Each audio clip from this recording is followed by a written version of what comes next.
Hey, Karen, I'm so happy to see you for this dual recording mini pod double session. Katie, always an absolute pleasure to see you. Happy belated birthday. Oh, thank you. Yes, I turned the big 4-1 on Friday, which is 2 days from now. So I'm talking in the past and the future, but I'm actually really excited. I'm super chill about it this year. Like I'm kind of like, so what I planned and what will have already happened when people are listening to this podcast is we have these food truck parks in Bend, which are really chill. They're always attached to a brewery, have multiple food options. And I basically just texted a couple friends and I was like, hey, if you're free, come on by, like bring a lawn chair. I have a 6 a.m. flight the next day, so I'm not going to be able to stay up late, but it's really, I don't know. It's really chill. I'm kind of like, no, that's not the right word. I'm happy, yay, thrilled, cool, but also not like, fuck yeah, let's have a rager. Like, I don't know. I'm not that energy this year. I got that. And we're 2 days away from it. You could wake up Friday morning and just be like, what? Let's do this, bitches. Like, you don't know. You never know. I might have, by the time this comes out, gone on a 24-hour bender in Vegas. Could have happened. So the antithesis of my personality, but it might have happened. I might have woken up a different person. Yeah, it's possible. You are reminding me, I'm very excited for you. I'm so excited you get to like go on a trip. I'm excited about your trip that's coming up. Happy birthday. Thank you. And you just reminded me that I was accused last weekend of being on a bender. Really? Yes. Oh my God. Tell me about your bender. Yeah. It was not in Vegas, but it was not still a bender. It was not in Vegas. And so I had my last day at my old job. Woo-hoo! Congratulations to you. Yeah. Mm-hmm. We're doing a little dance. We are doing a little dance. We're totally dancing. That's my last day dance. Yes. And so I threw myself like a little going away, like, oh, come meet me at this patio. Yeah. I drank all of the old fashions, had to be tucked into bed. Thank you again, Americano Angel and Ginger Buddha. Such good friends. And then the next day, I thought a friend had invited me to dinner, but it had turned into day drinking. And so I got there and I shit you not, they sat at the same restaurant for like 8 hours, just drinking all day. I know. I was not there for 8 hours. I was there a good chunk of time though. And my second tequila shot, the kid next to me was like, oh, you're on a bender. And I was like, oh no, is that what's happening? Right. I mean, you were in a celebratory mood. Good for you. I mean, that's amazing. Did it feel amazing? Did you feel like, hell yeah, I might as well be on like spring break, sophomore year of college vibes? Ooh, I like that. Probably belatedly. Yes. Yes. Looking back at the time, I was like partially mortified, but, and I mean, this was the person who said it to me is from Wisconsin. And I feel like he's like certified from birth to recognize a bender because that's all there is to do but drink in Wisconsin. So yes. Yeah. That's amazing. I love that so much. I also feel like if you're going to go on a bender, the time after you finish a job and before you start the next one, there is no better time. There's actually no better time in life. That pocket of time is so beautiful and sacred because you don't have any responsibilities. And it's like, oh my God, it's just the best. Like, if only we could elongate that for like 3 years between jobs and still get paid somehow. I mean, it is the perfect intentional pause. Yes. Like you are like, it's not even a pause. It is a stop and then a hit start again. Like exactly. Yeah. I'm enjoying it. I have, as I've talked about on the pod, I have struggled before with vacation and what to do with myself and like just that restless energy of like constantly being busy and then not being busy at all. Yeah. And it lasted for the 2 days of my bender.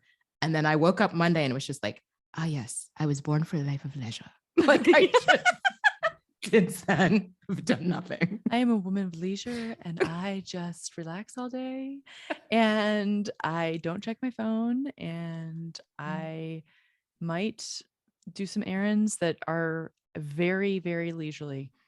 Yeah. Isn't that amazing? If only we could like kick in the annuity that might come when we're like 65 early I don't know, and like make it stretch. Like I just feel like not everyone gets an annuity when they retire. I get it. But like having like a yearly salary, like a stipend that comes to you, like just doesn't that sound fabulous? Mackenzie Bezos, if you're listening, I guess that's not her name anymore. Mackenzie, Mackenzie Scott, if you're listening, we have an amazing philanthropic opportunity for you We that we'd love do. to discuss. We have an amazing philanthropic and also enterprisal opportunity. Enterprisal, is that a word? Which we like, I mean, we are very excited about this pod to make this a international sensation that it already is, but just make it a bigger one. And we also, because we have Aaron from Estonia listening, thank you, Aaron, for being you, our Aaron. one definite international listener. Correct. In addition to probably many others in Estonia and elsewhere. But also, Mackenzie, we have a real business op for you with tuxedo chocolates. You should get it in on this now. That's a throwback for anyone who is new to this pod. You have no idea what we're talking about, but just rewind. For the first 50 episodes, we talked about it nonstop. Yeah. Whew.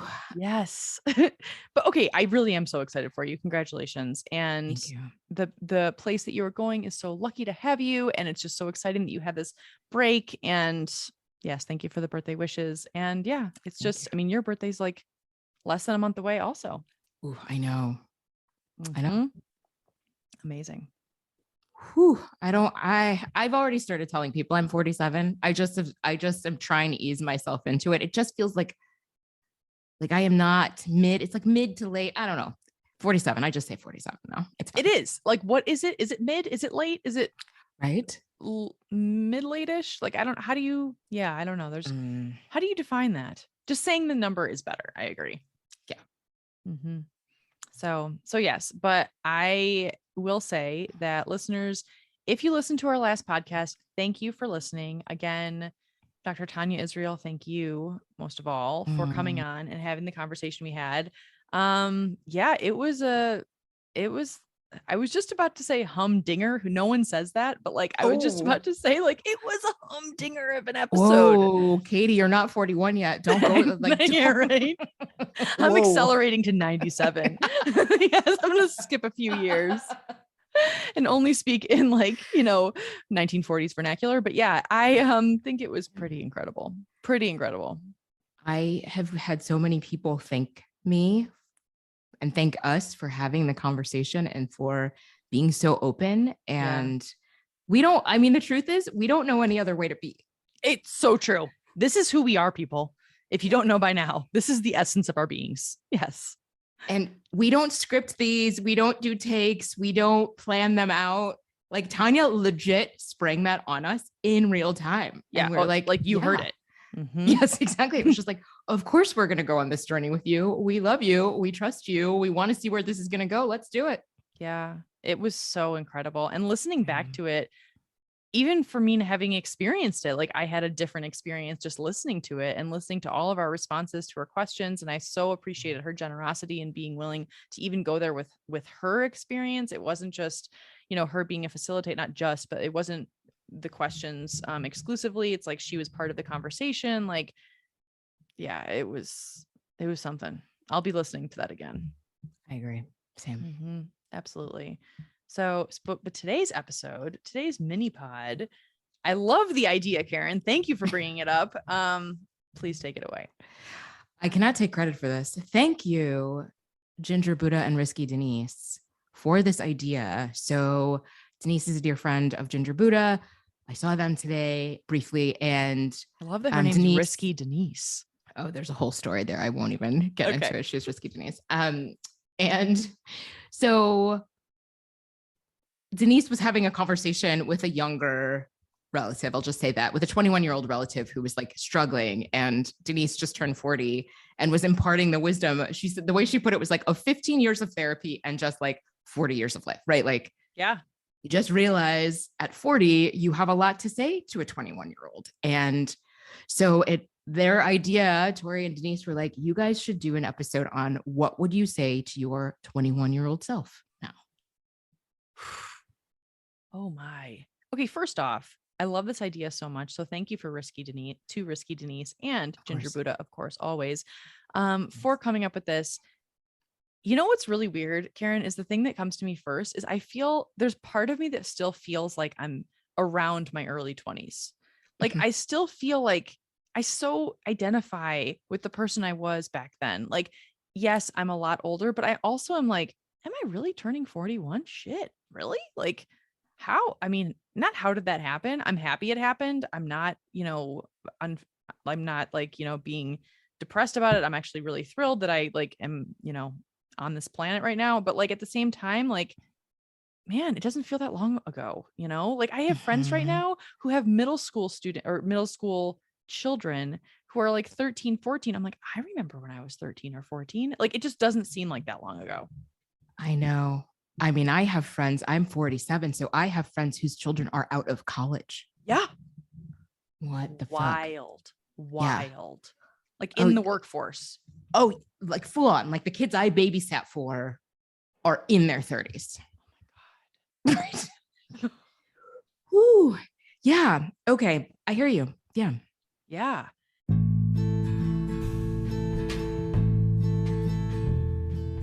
Today's episode of Course I'm Not Okay, the podcast, is brought to you by sweating. Just like face dripping, disgusting sweating. Thank you so much for sponsoring today's podcast, because this is just so applicable to all of our experiences right now. Most of the US, if you're in the US, probably anywhere that you're living, if you're in the Western Hemisphere, is sweating. In the Northern Hemisphere, I meant, we're sweating. We're doing a lot of sweating. Deodorant sales are up. I mean, and good luck to you slathering on the deodorant. What I appreciate about this form of sweating, as we talked about earlier, is that like there's like the sweating that you're like embarrassed by, like, oh my God, I'm so sweaty right now. I'm talking about the kind of sweating that you just give into because everyone is fucking sweaty. Yes, it's communal sweating. Yeah. That sounds disgusting. But it's so much moisture. Yeah, it's like the worst. Yeah, when you just walk in, like you've been saying, when you walk into someone's house and you're sweating, they're sweating, everyone's sweating. And we're just standing there. Mm-hmm. Literally just standing, talking, just dripping sweat. Yes. Yeah. I mean, one PSA, if you're sweating and I'm sweating, we can forego a hug as a greeting. Yeah. Yeah. Let's just not do a hug. Yeah. We're not hugging. No, I have had some air hugs this week of just like, oh, I wish I could hug you, but we're good. Right. Exactly. Like, I need a new shirt. Yeah. I mean, sweating. We're going to be really sponsored by this topic for the next several months. Yeah. Well, and if my night sweats and hot flashes don't stop, it could be years. It could be a couple of years. Yes. Thank you, Sweating, for sponsoring today's pod.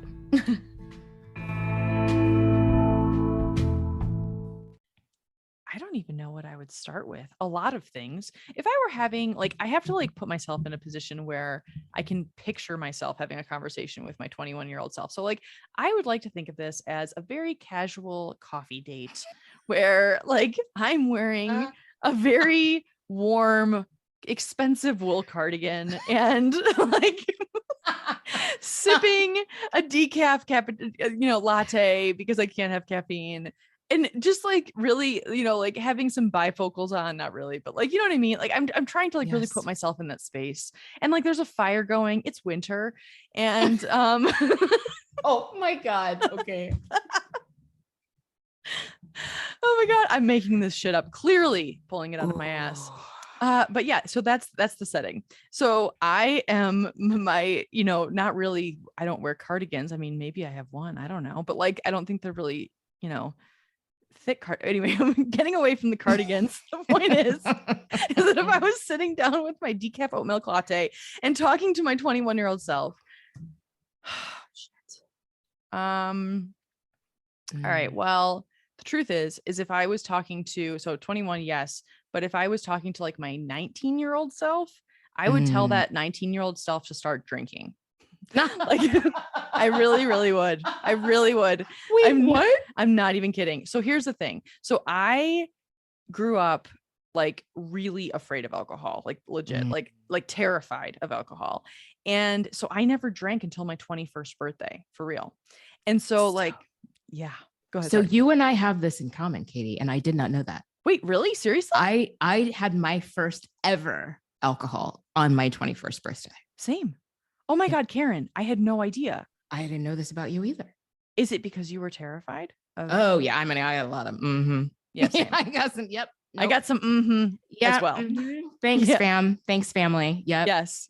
Thank you very much. And so I actually didn't think I would ever drink ever. And so like my 21st birthday was thankfully like a really joyful experience. I was studying abroad in Dublin, Ireland, and like I was surrounded by all these women who were like taking care of me. It was great. And I was totally smashed after 3 Smirnoff Ices, and like, like it was like I was, I remember calling Tyler at the time because we were dating at the time, and I was drunk and he couldn't believe it. Like he could not believe it because he drank like a normal college student, maybe more than a normal college student, but like he drank a lot. And like I was always never going to drink. That was just my line until I was 21. Yeah. So if I could rewind 2 more years and say I was 19, I would actually tell that person to start drinking or just experiment, like an experiment with some drugs, like experiment, not like hard drugs, like don't get like into meth right away, but like try some, I was just going to say, try some cocaine. I don't actually mean that. I just basically mean weed. Really. That's the only drug. Katie, hold on. Okay, let's just to recap, everyone. I asked Katie, what would you say to your 21-year-old self? And Katie said 2 drugs.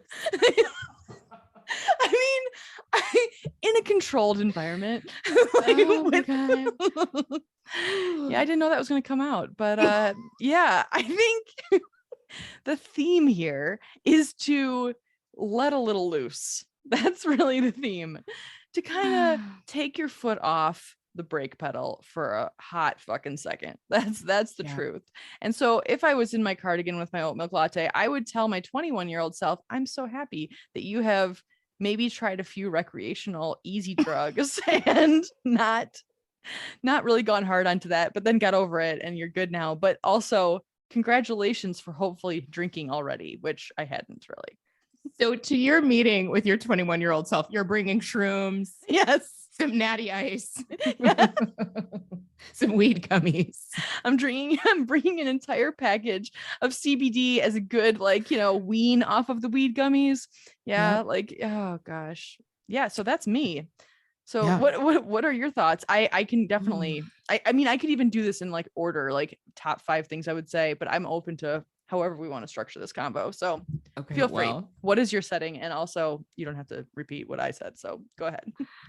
Oh gosh, I'm recovering from what you said. It's so good. I was not expecting any of that. So thank you. Yes. Ooh, I celebrated my 21st birthday at I'm going to say the name Ratskeller. There's like I think it's like a Belgian beer garden in Washington, DC. I was an intern in DC and for the Student Press Law Center. And I lived and worked with this kid, JJ, who is still one of my dear friends today. JJ, I love you. I don't think he listens, but JJ, I love you. And I mean, we spent so much time together. Like people thought we were married, not just dating. We were 21, but like people like JJ went to park his car one day at the lot we always parked at work. And I think I rode my bike that day. And the attendant was like, where's your wife? And JJ oh my God, cried laughing like, oh my God, what the fuck? Good old JJ. Oh, JJ. So he and like my whole office, like it was one of those things they always had interns. There were 2 nonprofits that shared an office. Yeah. And there were just half of us were journalism majors and then half of them were law students. And so I just remember everybody taking me out. And there was this really great, there was a lawyer in the office who was like a huge beer snob, loved Belgian beer, and bought me my first Weiss beer. I think it's like a raspberry. I know. So it launched me on this journey. I drank Weiss beer for years after that, but so cool. It was a raspberry something. It was a long time ago. So yes, I have very fond memories of my 21st birthday. I just loved that experience. And yeah, it's fun to be away from home. Mm-hmm. Yes. Right.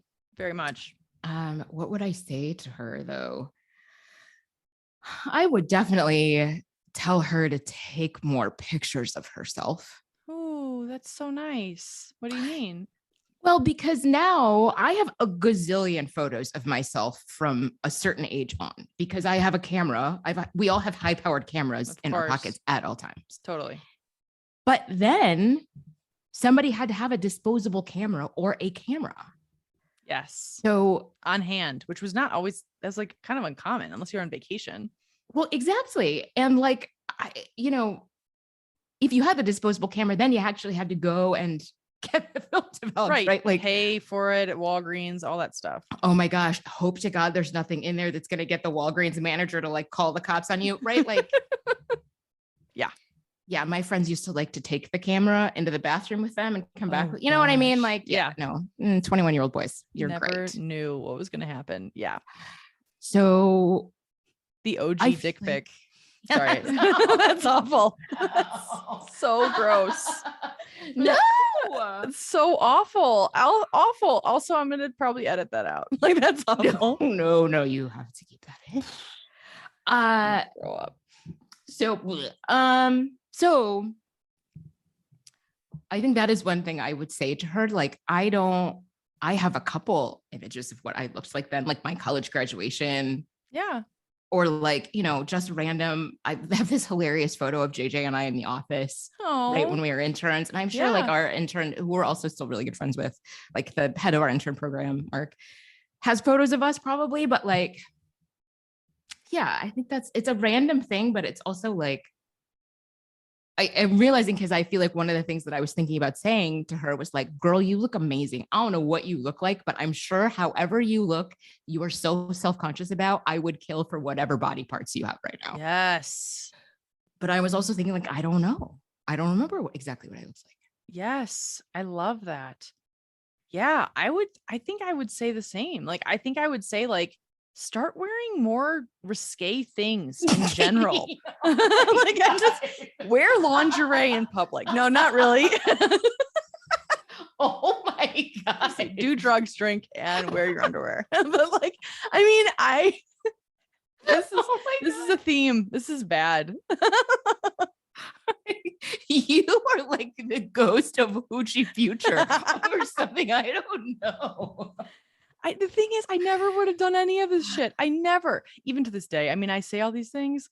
I think the truth is that like what I actually would say to myself is just like take more chances. Like go just do the shit, like do stuff. And I did. I mean, I will say that like when I was in my early 20s, I did take chances. I did go and move to San Francisco, like in the middle of nowhere, like out of nowhere, I mean, and like I did take chances, but I think there's always been this like restrained feeling and the restrained feeling is just fear, right? Like, and so it's like, I think that that's what I would like. I also think that like, there's another part of my brain that's like, well, I would tell my 21-year-old self to just do whatever I was doing at the time and that you're perfect the way you are. Like, and it's like, and not change anything about yourself. And yet if there were things to change about myself, I would say to take more risks. I really would. Like I mean, yes, like I don't even have to say don't be reckless because the level of recklessness that I was exhibiting was so non-existent that it's like you can get on the scale, dude. Like it's okay. Like get on the scale of recklessness. Like just oh man. It was tame. That, I mean, same. That you're perfect the way you are is some shit, man. That for me is a mic drop. Yeah. Because when do you ever say that to yourself in your life? Right? Exactly. And it's like if I go back to my 21-year-old self and I'm just like, you're doing great. Like whatever you're doing, you're doing great. You're perfect. Like you have nothing to worry about. Like you're okay. Like that would be so calming. Like that would be. But also I want my, 61-year-old self to tell me that as well. Like, I mean, and if you really like, it's like 20 years from now, like I would like that as well. I think it's hard to know in the moment. Like, yeah, it's interesting because I really think back to that time in reality. And I think that in my mind, there's just, I think back and I have rose colored glasses on it. You know, it's like, oh my God, I was so free. And I was like, I had this internship in downtown Detroit that was so cool. And I was staying at my friend's parents' house. And it was actually like this crazy like condo that was like so fancy. And I got it for free and it was amazing. And I had all these great friends. And like, and then I moved to San Francisco and everything was so glamorous. And of course, me looking at that 20 years later, of course I think Yes. that. But the truth is that like in those moments, if I go back into my journals that I was writing in, which I don't want to do because it's depressing as fuck, like I like that wasn't the reality. I had all of the problems that I do now and like, you know, all of the concerns. And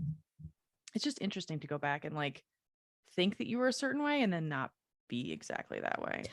Ooh, or to not remember, like you're saying, we were the same anxious creatures then that we are now. Mm-hmm. And I think the main difference between the cool shit I get to do now and the cool shit I got to do then is that now I'm actually grateful for it. Yes. And now I can enjoy it and be very intentional about enjoying it and realizing that, like, oh, this is some really cool shit. I need to calm down and not be anxious. Yes. I'm going to see if 21-year-old Katie has any mushrooms I can borrow. Yes, like, exactly. I just like need to, yeah, like what a gift it is to age and to realize that like that has stolen so much joy at the time. Like, of course, like you're saying, we look back and it seems great, but at the time, I'm sure that robbed me of so much enjoyment because I was so anxious and worried and freaked out. And totally, I had no idea that we had. I mean, every time we're on this pod, I'm always like, wow, we have so much more in common than I thought. Like the fact that you did not drink until you were 21 boggles my mind, Karen, because I honestly think you might be the only other person that I know that didn't drink until they were 21.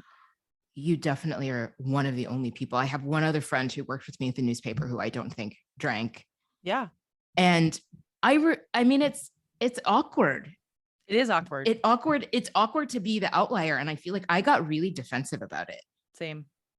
And now it's just like, why the fuck does anybody care what I'm doing? Oh, by the way, I'm driving all of your drunk asses home. Mm-hmm. How about that? Exactly. I mean, I would get really defensive about it too. And I also, this is a crappy story, but I remember one time, I think I was a freshman in high school or in college. So I would have been like, I guess 19, the time that I would have told myself to go drink. But but at the time I was a major tightwad and did not drink at all. And I had this shitty roommate in college that she gave me Jello shots. And I was so naive, like truly naive. Like I didn't even know what Jello shots were, like coming from the small town in Michigan. And everyone knew I don't drink. And so she gave me this Jello shot once.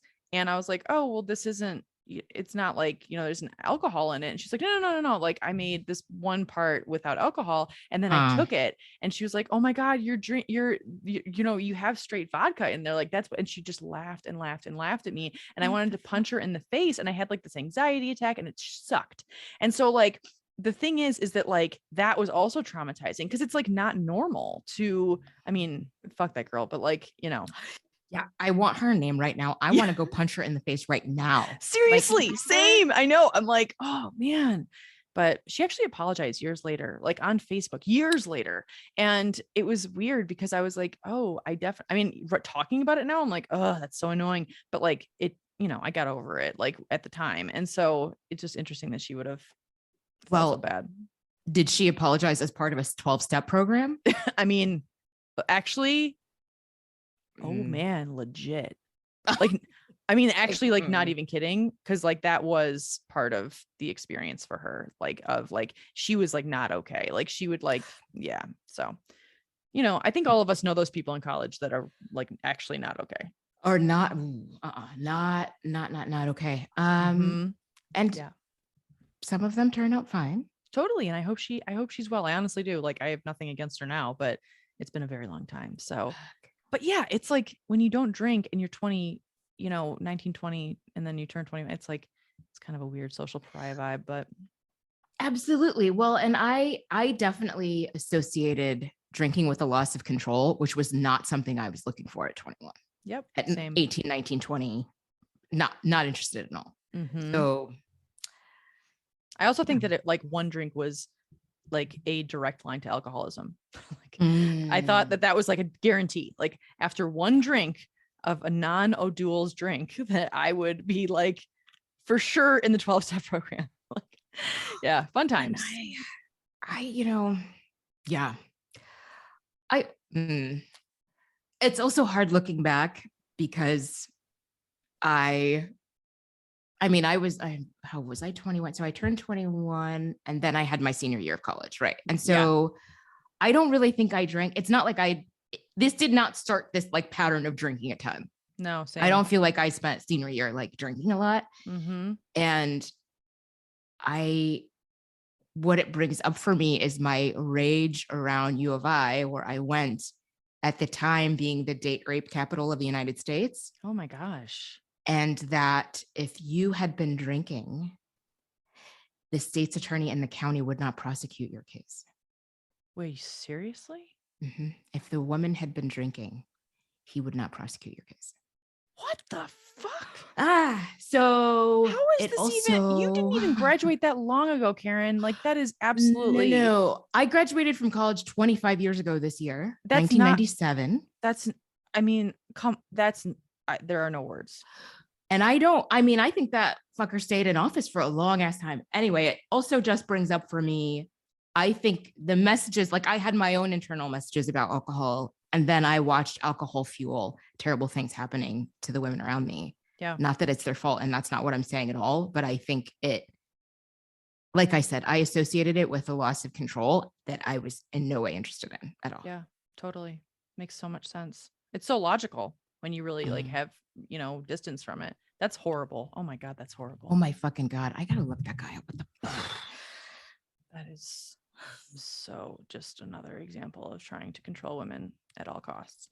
Oof. Okay, so what else would I tell my 21-year-old self? Let's see. I would tell my 21-year-old self to dye my hair like a bright color, like orange, not even orange. Orange is too close to blonde. So, I don't know, blue, like turquoise, some shit like that. Like that would be so much fun. I never did it ever. I mean, now I dye my hair a little bit, but just to make it look like it's the normal blonde color I was born with, but that's not that exciting.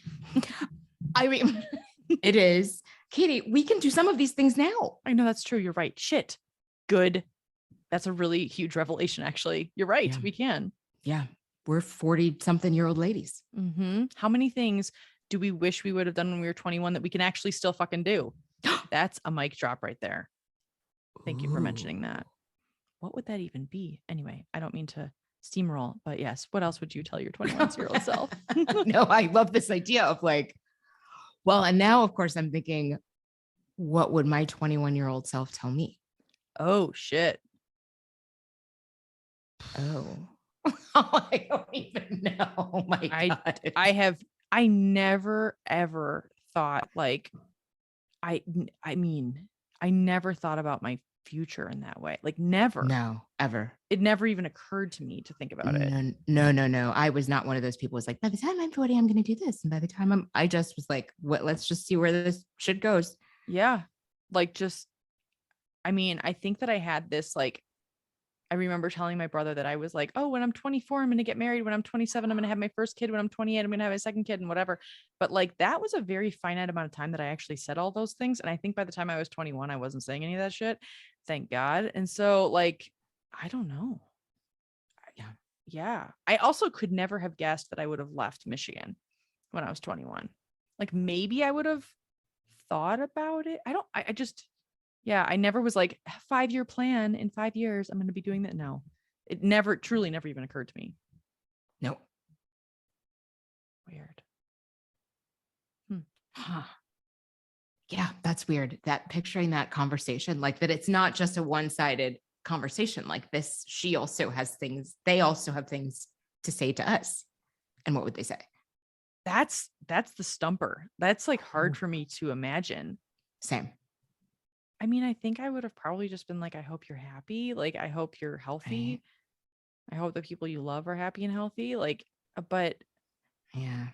I mean, maybe I would have said, I hope you're working for the fucking New York Times, bitch. Like, I think that's seriously, I think that there would have been a part of me that was like, you better be really successful. Like, you better you better be the editor-in-chief of the New York Times. By the time you're 41, oh my God, you're almost to retirement. Like, I think there would have been a little bit of that, like weird, That's so true. My heart's racing even saying that because I actually think that's probably what I would have thought, which is so not what I actually feel at all. I would love to think that I would have been super chill, not so chill back then.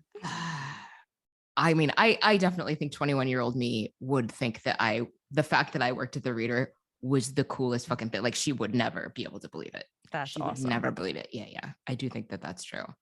That's very, very true. I love that. I love thinking of it in that way of like, we would be so happy for ourselves. Yeah.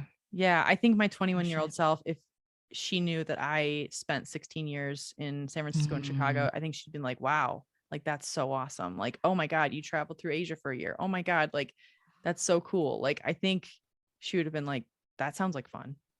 Yeah. Mm-hmm. Yeah. I'm also thinking, of course, like she'd be like, you're still friends with JJ? Good old JJ. Oh my God. God, that kid. Yeah. Ooh. Yeah. I mean, I think I have to think on this. Like, I think I'm probably gonna have dreams about this because it also just makes it's like such a revelation to think that we can do the things that we were like when we were 21, we can do them now. It doesn't matter what age we are, but like, I think there's things that you think you age out of and you don't in reality. Yes. Ooh, yeah. Damn, that's really good. That's a really good point. Oh. And the vice versa concept. So this is a super fun combo. I didn't know I was going to go into the drug space, but you know what?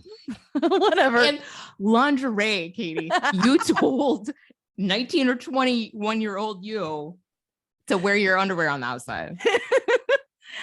I mean, kind of. Like, I think there would have maybe been like two conversations, one at the coffee shop and like one at I just need to stop talking. At a rave? Yeah, exactly. At a rave.